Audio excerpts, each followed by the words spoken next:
Hello everyone, welcome to Study My Way. Today we discuss ERC theory. तो let's start. Clayton P Alderfer. तो Clayton P एल्डरफर ये वही person है जिन्होंने ERC theory को introduce किया। तो आइए इनके बारे में हम थोड़ी सी बात जो है कर लेते हैं। बोर्न ऑन 1 सितंबर 1940। तो इनका जो जन्म है वो 1 सितंबर 1940 में जो है हुआ था। अमेरिकन साइकोलॉजिस्ट थे ये, जिन्होंने इंट्रोड्यूस किया था ERC थ्योरी को इन 1969 में। तो 1969 के अंदर जो है इन्होंने ERG थ्योरी को इंट्रोड्यूस किया। Simplifies Maslow hierarchy of needs. तो इन्होंने जो है मैस्लो की नीड हायरार्की को जो है एक सिंपल फॉर्म में जो है प्रेजेंट किया, जिसका नाम इन्होंने दिया ERC थ्योरी। तो मैस्लो की नीड हायरार्की थ्योरी अगर आपने जो है इसकी वीडियो हम नहीं देखी है, तो इस मैस्लो की नीड हायरार्की की वीडियो का लिंक जो आपको डिस्क्रिप्शन बॉक्स में मिल जाएगा। तो वहाँ से जाकर आप मैस्लो की नीड हायरार्की थ्योरी को जो है समझ सकते हैं। आगे बात हम करते हैं इसकी। So Clayton Paul Eldorfer is an American psychologist who developed Maslow hierarchy of needs into a theory of his own. तो क्लेटन पॉल एल्डर्फर जो थे वो अमेरिकन साइकोलॉजिस्ट थे, जिन्होंने मैस्लो की हायरार्की ऑफ नीड्स की थ्योरी को अपने खुद की थ्योरी में जो है प्रेजेंट किया, और जिसका नाम जो है इन्होंने क्या दिया, ERG थ्योरी। तो Alderfer's ERG theory suggest that there are 3 group of core needs. तो इन्होंने बताया कि ERG थ्योरी में इन्होंने बताया कि क्या है, कोर नीड्स के 3 जो है हमारे ग्रुप रहते हैं। वो हमारे कौन से होते हैं? E for existence, R for relatedness, G for growth. ठीक है, तो ERG थ्योरी इन्होंने बताया कि 3 जो है मेनली हमारे ग्रुप रहते हैं, और इसी के अंदर जो है इन्होंने नीड्स को डिस्क्राइब किया। सो फर्स्ट हम बात करें एग्जिस्टेंस नीड की। तो existence need concern our basic material requirement for living. These include what Maslow categorized as physiological needs such as air, food, water, shelter, and safety related needs such as health, secure employment and property. तो existence need में जो एल्डरफर की ERG theory में ERG theory में जो E है यानी existence है, इसमें क्या उन्होंने जो है इंक्लूड किया, मैस्लो की फिजियोलॉजिकल नीड्स प्लस फिजियोलॉजिकल यानी बेसिक नीड्स, रोटी कपड़ा और मकान, एयर फूड वाटर शेल्टर, ठीक है, एंड सेफ्टी रिलेटेड नीड्स को इन्होंने क्या किया, ई में जो है यानी ई जो है हमारा एग्जिस्टेंस जो है उसके अंदर उसको क्या करा, इंक्लूड किया। ठीक, तो एंड सेफ्टी रिलेटेड नीड्स में हमारी क्या है, हमारे को भी हम इन्वायरमेंट में रह रहे हैं, कुछ खतरे खुतरे हमारे को हो सकते हैं, थ्रेट हो सकता है, तो उससे प्रोटेक्शन के लिए हमारे कुछ हेल्थ इंश्योरेंस ले सकते हैं, हम लाइफ इंश्योरेंस ले रहे हैं, फंड्स हम अपना सिक्योर कर रहे हैं ताकि फ्यूचर में हमारे को कोई रिक्वायरमेंट हो, उसकी सेफ्टी एंड सिक्योरिटी के लिए वो नीड्स हमारी किस में आती है, सेफ्टी या सिक्योरिटी रिलेटेड नीड्स में।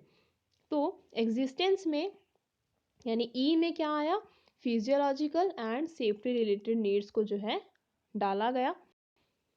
नेक्स्ट हमारे पास है रिलेटेडनेस। तो relatedness needs have to do with the importance of maintaining interpersonal relationship. These needs are based in social interaction with others and align with Maslow level of love belonging. Related needs such as friendship, family, social groups, and esteem related needs gaining the respect of others and appreciation. तो R for relatedness, and relatedness में हमारी किसकी बात की गई, social interaction की या interpersonal relationship की। तो मैस्लो की जो नीड हायरार्की में लव एंड बिलोंगिंगनेस यानी सोशल नीड्स जो थी एक वो, सेकंड जो थी हमारी एस्टीम नीड्स एक ये, इन दोनों को हमने किस में बताया, रिलेटेडनेस में। ठीक है, एल्डरफर ने रिलेटेडनेस नीड में मैस्लो की 2 नीड्स को रखा, एक तो लव एंड बिलोंगिंगनेस नीड जो कि हमारी सोशल नीड्स होती हैं, हम फैमिली होती है हमारी, फ्रेंड्स होते हैं, फ्रेंड सर्कल होता है, कम्युनिटी ग्रुप्स होते हैं, सोशल ग्रुप्स होते हैं, ठीक है, लव बिलोंगिंग्स होती है, तो ये चीज़ हमारी किस में आएंगी, रिलेटेडनेस में। और एस्टीम नीड्स, हमारे को रिस्पेक्ट चाहिए, रिस्पेक्ट हम दूसरों को भी करें, एप्रिशिएशन हमारे को चाहिए, किसी हमने कुछ काम किया एप्रिशिएशन मिले, ये सब चाहिए हमारे को। तो ये सेल्फ कॉन्फिडेंस, ये सब हमारे किस में आएगा, रिलेटेडनेस में। नेक्स्ट हम बात करते हैं ग्रोथ नीड्स की।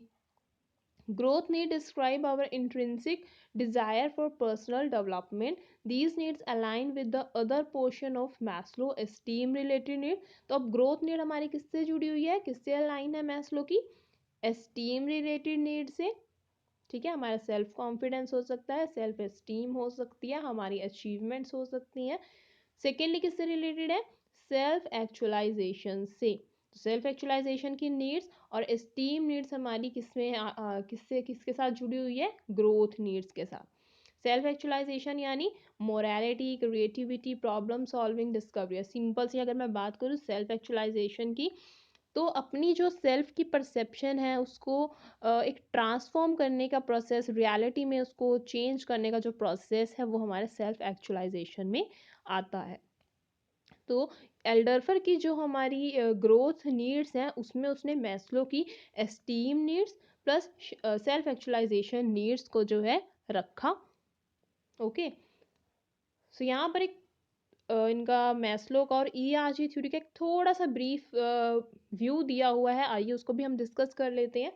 सो Maslow need hierarchy theory is rigid as it assumes that the needs follow a specific and orderly hierarchy. Unless a lower level need is satisfied, an individual cannot proceed to the high level need. तो यहाँ पे Maslow need hierarchy theory जो है वो हमारी कैसी theory थी, rigid theory है। ठीक है, रिजिड क्यों है, क्योंकि यहाँ पे हमारे को एक प्रॉपर ऑर्डर जो है फॉलो करना है, प्रॉपर हायरार्की जो है हमारे को, प्रॉपर हायरार्की जो है हमारे को यहाँ पर फॉलो करनी है। और जब तक हमारी लोअर लेवल की नीड सेटिस्फाई नहीं हो जाती, हम अपनी फर्दर किसी और नीड की तरफ मूव ऑन नहीं कर सकते, ऐसा मानना था हमारा मैस्लो। और इसीलिए हमारी मैस्लो की नीड्स हायरार्की थ्योरी कैसी हो गई, रिजिड। बात करते हैं ईआरजी थ्योरी की, ये भी हमारी मोटिवेशन की थ्योरी है। And ERG theory of motivation is very flexible. तो यहाँ पर ईआरजी थ्योरी हमारी फ्लेक्सिबल थ्योरी है। As he perceive the needs as a range, और हम कह सकते हैं variety, rather than perceiving them as a hierarchy. तो यहाँ पर ईआरजी थ्योरी हमारी फ्लेक्सिबल थ्योरी है। यहाँ पे हमारे कोई भी हायरार्की, कोई भी ऑर्डर जो है फॉलो नहीं करना, सिंपली हमारे को जो भी है हमारी नीड्स पूरी हो जानी चाहिए। ऐसा नहीं है कि पहले सीक्वेंस में ही हमारे को चलना है, पहले एक नीड लोअर लेवल नीड होगी तभी हम आगे चलेंगे, नो, ऐसी कोई सीक्वेंस यहाँ पर नहीं है। So according to Alderfer, an individual can work on growth needs even if his existence or relatedness needs remain unsatisfied. तो यहाँ पर एल्डरफर के अकॉर्डिंग इंडिविजुअल जो है वो अपनी ग्रोथ नीड्स पर भी काम कर सकता है, चाहे उसकी अभी तक एग्जिस्टेंस नीड और रिलेटेडनेस नीड जो है सेटिस्फाई ना हो।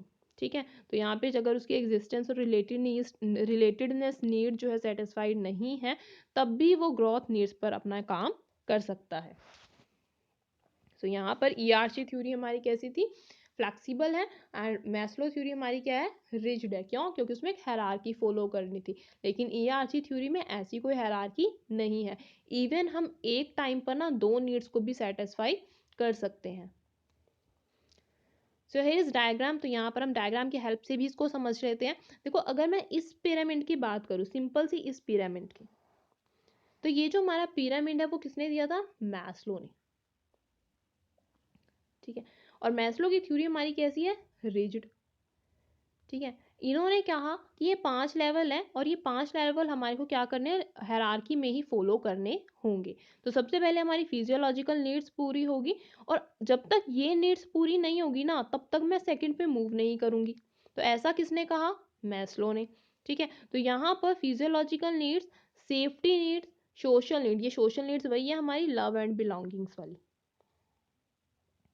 ओके, तो यहाँ पर physiological, safety, social need, esteem needs and self actualization, ये नीड्स हैं, 5 लेवल की नीड्स हैं। और ये हमारे को क्या करनी है, फॉलो जो एक प्रॉपर हायरार्की, प्रॉपर ऑर्डर में ही हमारे को फॉलो करनी है। जब तक हमारी एक नीड पूरी नहीं होगी तब तक हम दूसरी नीड की तरफ मूव ऑन भी नहीं करेंगे। तो पहले ये नीड पूरी करो फिर दूसरी की बात करते हैं, ठीक है, ऐसा कहना है मैस्लो का, जो कि रिज्ड थ्योरी हमारी थी। अब बात करते हैं, फिर हमारे आए एल्डरफर।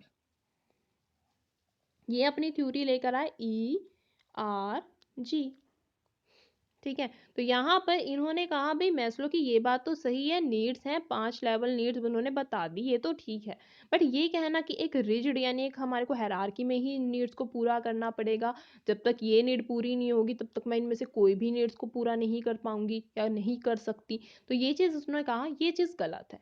तो यहाँ पर एल्डरफर ने ERG थ्योरी लेकर आए और उन्होंने कहा कि मैस्लो की फिजियोलॉजिकल और सेफ्टी नीड्स को उन्होंने रखा में यानी एग्जिस्टेंस में, उनकी रिलेटेडनेस और उनकी सोशल नीड्स और एस्टीम नीड्स को उन्होंने रखा रिलेटेडनेस में, esteem needs and self actualization को एल्डरफर ने रखा ग्रोथ नीड्स में, और उन्होंने बना दी ERG थ्योरी। और इन्होंने कहा भाई कोई भी हायरार्की फॉलो करने की ज़रूरत नहीं है मेरी थ्योरी में, आप चाहे तो अपनी ग्रोथ नीड पर काम करो, चाहे तो इसका रिलेटेडनेस पर काम करो, चाहे एग्जिस्टेंस पर करो, किसी को भी करो, और इवन आप एक सिंगल टाइम में 2 या 3 नीड्स को भी पूरा कर सकते हो, ठीक है। तो ऐसा कहना था एल्डरफर का। तो ये हमारी कैसी थ्योरी थी, फ्लेक्सिबल, कोई भी नीड्स हम क्या कर सकते हैं, अपनी कोई किसी भी नीड्स पर हम क्या कर सकते हैं, काम कर सकते हैं, किसी भी नीड्स को हम सेटिस्फाई कर सकते हैं, कोई हायरार्की फॉलो करने की ज़रूरत नहीं है, कोई ऑर्डर फॉलो करने की ज़रूरत